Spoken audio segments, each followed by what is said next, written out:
Halo guys, kembali lagi dengan gue Kuro guys. Di sini mari kita lanjutin pembahasan manga Rakuna Crimson, yaitu lanjut ke chapter 59 dan 60-nya. Jadi yang belum nonton video sebelumnya, gue saranin kalian buat nonton dulu supaya lebih enak memahami alur ceritanya. Oke, langsung aja kita masuk ke pembahasannya. Chapter 59 ini berjudul Master dan Murid. Masih di wilayah Garnes, yaitu di kota pelabuhan Neprehan. Saat itu Leo dan Yugo lagi memandangi daratan yang ada di seberang lautan itu. Daratan itulah yang merupakan teritori dari Sekte Matahari. Nah, di sini Leo dan Yugo lagi bercanda apakah kau bisa ke sana tanpa menggunakan perahu. Lalu setelah itu mereka pun mulai berjalan di atas air dengan santainya menggunakan kekuatan mereka masing-masing. Walaupun ya mereka cuma muter-muter doang, karena nggak mungkin juga ke sana dengan cara seperti itu. Ya, di sini ada beberapa hal yang mereka obrolin sebelum melakukan perpisahan. Karena kan di sini Leo itu sedang mengantar Yugo yang bakal menuju ke wilayah Sekte Matahari untuk mencari sisa-sisa dari pasukan Silver. Walaupun Yugo yakin kalau mereka itu pasti bakalan baik-baik saja, dan bahkan dia mengatakan mungkin hanya kiamat saja yang mampu menjatuhkan mereka untuk selamanya. Soalnya kan jika rencana kabur mereka berjalan dengan lancar, maka harusnya mereka saat ini ada di bawah naungan Sekte Matahari. Ya, orang kan pergi dari markas saat pasukan Silver mulai menyiapkan rencana untuk melarikan diri.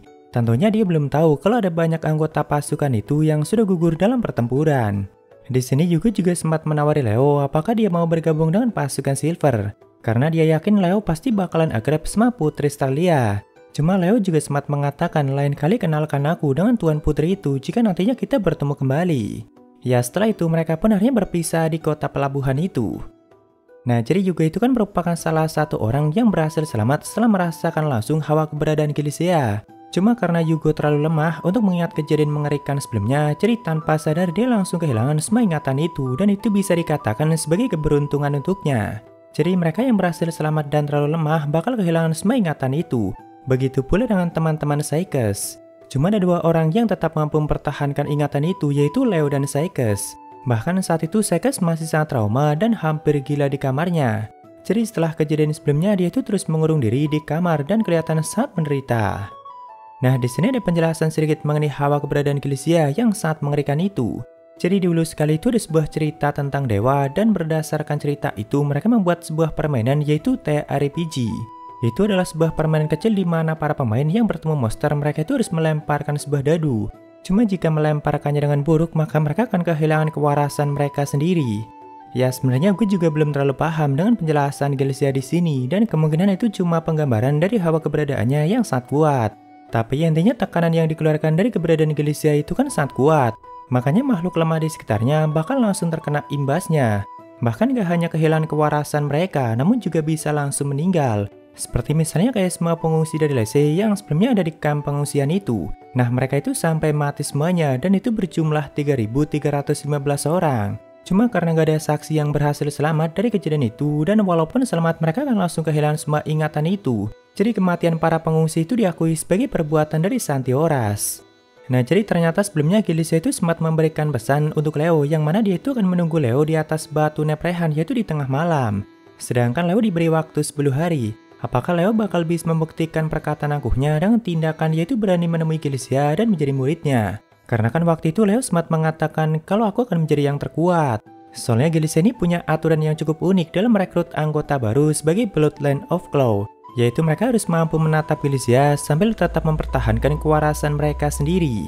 Ya, intinya itu merupakan kesempatan yang sangat bagus dan juga cukup gila bagi Leo kalau ingin menjadi yang terkuat. Lalu pindah ke kediaman Saikes, yang mana saat itu teman-teman Saikes mengira kalau Saikes itu masih menyalahkan dirinya atas meninggalnya semua pengungsi dari Lese. Soalnya kan mereka juga nggak ingat apapun dan mengira Santioras yang sudah melakukan semua itu. Tak lama kemudian Leo pun yang baru saja mengantarkan Yugo akhirnya sudah kembali ke tempat itu. Di situ dia mengatakan bisa mengingatnya saja sudah cukup luar biasa. Cuma ya bagi Saikes mending gak usah ingat sekalian, karena baginya hal itu memang sangat-sangat mengerikan. Sedangkan Leo menggambarkan sosok Glycia itu seperti kematian itu sendiri. Bahkan mereka merasa jika Glycia mau maka dia bisa aja melenyapkan umat manusia hanya dalam satu malam. Cuma kan untungnya Glycia lagi gak berniat untuk melakukan itu. Ya, sebenarnya mereka aja sulit untuk percaya ternyata memang ada makhluk yang seperti itu, dan mereka sudah melihatnya langsung. Di sini Saikes pun bertanya pada Leo, kenapa kau bisa kelihatan sangat tenang? Tapi ternyata Leo juga sebenarnya sama aja kayak Saikes. Leo itu hanya berusaha mati-matian supaya kelihatan baik-baik saja. Padahal ya sebenarnya masih sangat ketakutan dan bahkan hanya mengingatnya saja sudah hampir membuatnya gila. Bahkan jika dirinya berhasil mencapai puncak kekuatan yang selama ini dia bayangkan, Leo merasa masih belum bisa menjadi tandingan Gilzia. Namun justru karena hal itulah di sini Leo sudah memutuskan akan menjadi murid Gilzia. Jadi sebenarnya Leo itu sudah pernah mendengar cerita tentang sang Raja Naga Cakar yaitu Gilzia, yang mana dia itu selalu mencari murid yang dia anggap layak, entah itu naga ataupun manusia. Nah nantinya mereka yang berhasil mencapai tingkat yang memuaskan bakal diberikan salah satu senjata iblis yang Gilzia ciptakan. Ya salah satunya itu seperti Kamui yang juga diberikan salah satu dari senjata iblis itu. Di sini Saikes pun kelihatan sangat panik dan mencoba memperingatkan Leo kalau dia hanya akan menuju jalan kematiannya sendiri. Tapi kan Leo juga nggak punya pilihan lain. Dirinya nggak mungkin bisa melanjutkan hidup dengan terus mengabaikan ancaman yang sangat mengerikan seperti itu. Soalnya kapan aja Gilzia mau, dia bisa menjadi ancaman yang paling mengerikan bagi umat manusia. Jadi mau nggak mau Leo bakal mengikutinya dengan tujuan untuk bisa membunuh Gilzia nantinya. Ya di sini setelah Leo mengucapkan terima kasih pada Saikes untuk semuanya, dia pun mulai menuju Batu Neprehan untuk menemui Gilzia. Dia juga sempat berpesan, jika kau merasa hampir menggila karena ingatanmu itu, mending hibur saja dirimu dengan cara memikirkan tentang bagaimana diriku yang berusaha keras dalam memburu Gilzia. Sedangkan di sini Saikes yang ditinggalkan mulai mengingat kembali tentang masa lalunya. Cuma yang intinya dulunya Saikes juga merasa sudah menjadi orang yang paling berbakat. Sebelum akhirnya bertemu dengan anak kecil bernama Leo yang ternyata jauh lebih berbakat dan bahkan bisa dibilang jenius. Lalu Shin pun berpindah ke batu besar yang ada di Neprehan, di mana waktu itu Leo sudah sampai di tempat itu. Sedangkan ada Gilzia yang memang sudah menunggunya. Cuma kan di sini sambil gemetaran Leo langsung mengatakan, asal kau tahu saja, aku akan membunuhmu di saat aku sudah jauh lebih kuat. Lalu Gilzia pun menjawab, tidak masalah, aku tidak mengharapkan yang kurang dari itu. Namun tak lama kemudian ternyata Saikes yang berusaha mati-matian juga ikutan datang ke tempat itu. Awalnya di sini dia mengatakan alasannya ikut karena mengkhawatirkan Leo. Bahkan di saat Leo menegurnya, Saikes pun mengatakan jangan remehkan aku, karena aku pemburu naga nomor 2 setelahmu dan bukan orang biasa. Setelah itu Saikes pun bilang pada Gilzia, karena aku sudah berhasil mempertahankan ingatan dan kewarasanku, jadi aku pun berhak untuk menjadi muridmu. Cuma kan begitu Gilzia menatapnya, Saikes malah kayak langsung meleleh dan langsung memohon biarkan aku membawakan barang-barangmu saja juga tidak apa-apa. Tapi setelahnya Gilzia langsung memberikan senyuman dan mengatakan kalau ini sangat menyenangkan dan sekarang aku punya 3 murid. Jadi ternyata bukan hanya Leo dan Saikes yang bakal menjadi murid baru Gilzia, melainkan masih ada satu orang lagi yang juga sudah ada di tempat itu yaitu Nebilim. Ya di sini belum dijelaskan kenapa Nebilim bisa masih hidup dan kenapa tiba-tiba sudah ada bersama Gilzia. Bahkan di sini dia itu sudah memegang satu senjata dengan lambang cakar di gagangnya, yaitu salah satu senjata iblis yang diciptakan Gilzia. Walaupun ya di sini belum dijelaskan apakah itu senjata yang sebelumnya digunakan Kamui atau beda lagi. Karena kan keunikan senjata iblis itu bentuknya bakal menyesuaikan dari sang pengguna. Setelah mengenalkan Nebilim pada mereka, Gilzia pun langsung mengajak mereka untuk berangkat menjalankan ekspedisi pelatihan mereka. Leo pun bertanya kemana. Lalu Gilzia pun menjawab, saat Bloodline of Claw menjalani ekspedisi latihan, hanya ada 2 tujuan, yaitu tempat kelahiran para Raja Naga, yaitu di benua Amerika. Dan itu terletak di sisi lautan dari lautan yang sangat luas itu. Jadi mereka ini bakal OTW ke benua Amerika yang katanya merupakan tempat kelahiran para Raja Naga. Lalu berikutnya mari kita lanjut ke chapter 60-nya, yaitu Dragon Slayer Monks. Di awal chapter kita ditunjukkan Crimson masa lalu yang sedang menusuk satu wanita dengan tangannya. Di sini Crimson hanya mengatakan, aku tidak menyesal membunuhmu. Satu-satunya penyesalanku adalah... Ya walaupun di sini juga belum dijelaskan siapa wanita ini dan kenapa Crimson membunuhnya. Kembali ke masa kini yaitu masih di era matahari tahun 498 25 Maret atau 10 hari setelah kehancuran Wing Bloodline. Saat itu Ragna, Crimson dan kawan-kawan sedang mengendarai sebuah mobil. Walaupun kali ini suasananya nggak seperti biasanya. Soalnya Ragna dan Crimson kayak orang yang masih ngambek-ngambekan. Sedangkan Chimera masih murung setelah tubuhnya berubah menjadi seperti manusia seutuhnya. Ya jadi setelah munculnya Fire Bigot sebelumnya, tubuh Chimera itu memang kembali pulih dan berhasil untuk selamat. Cuma kan tubuhnya saat ini masih seperti manusia biasa dan ekornya yaitu Snake sudah nggak ada lagi. Walaupun Crimson mengatakan kalau hanya butuh waktu baginya untuk bisa kembali seperti sebelumnya. Jadi ya Snake atau Fire Bigot juga masih belum menghilang sepenuhnya. Sedangkan untuk Slime dan Golem masih ceria seperti biasanya. Di sini Ragna yang merasa sedikit bersalah akhirnya mengakui kalau dirinya memang terlalu egois. Walaupun dia nggak mau minta maaf pada Crimson.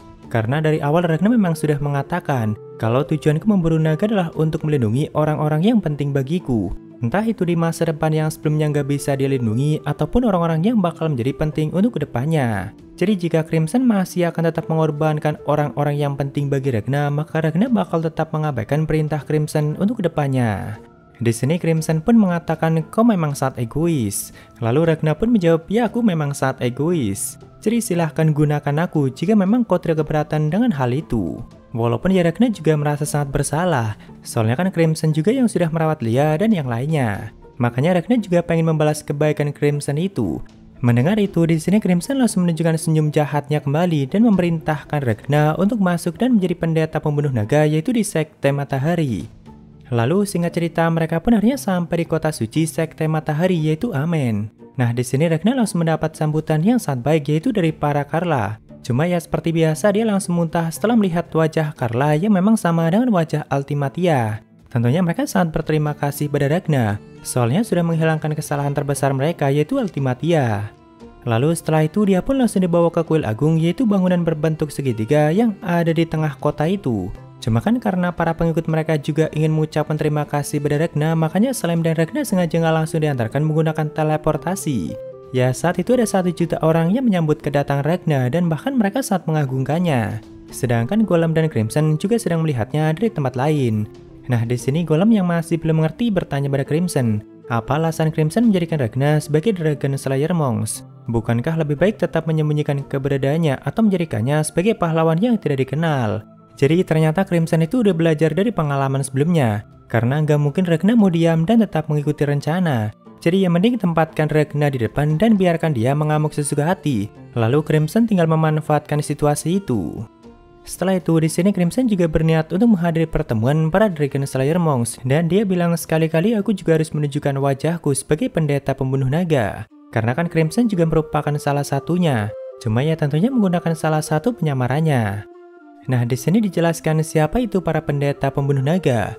Jadi pada beberapa kesempatan langka ada seorang pahlawan yang turun ke dunia dengan bakat dan kekuatan yang bahkan mampu menyanyi para naga tingkat tinggi. Hal itu membuat mereka dianggap seperti keajaiban yang dikirim oleh para dewa. Nah, dalam jangka waktu tertentu ataupun dalam beberapa dekade, salah satu dari mereka itu biasanya muncul di suatu tempat. Salah satu dari mereka ini memang mampu melawan banyak naga tingkat tinggi. Cuma kan di saat sebuah bloodline mulai menandai salah satu dari pahlawan ini, biasanya pahlawan ini nggak akan bertahan lama. Makanya Sekte Matahari sengaja mengumpulkan mereka dalam satu tempat dan dalam waktu yang sama. Karena kan hanya dengan seperti itu maka mereka bakal mampu membawa para naga pada kepunahan.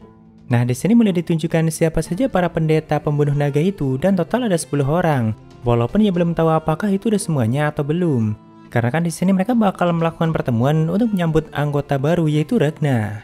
Pertama yaitu ada Gina yang merupakan Corpsine, lalu Rainbow Scientist Raksa, Dragon Scientist Raptalica, sedangkan Net Scientist Gasternoa yang kelihatannya seperti om-om yang super sibuk, lalu Super Soldier Torgil dengan tubuh yang cukup besar, sedangkan wanita yang di dalam kurungan yaitu Present Scientist Nimhamnim, lalu Mesin Scientist Marionetta dan Porpet yaitu Orgel, lalu Angelus Forceman Lee Hakuren dan terakhir yaitu First Class Believer Lee Roxy.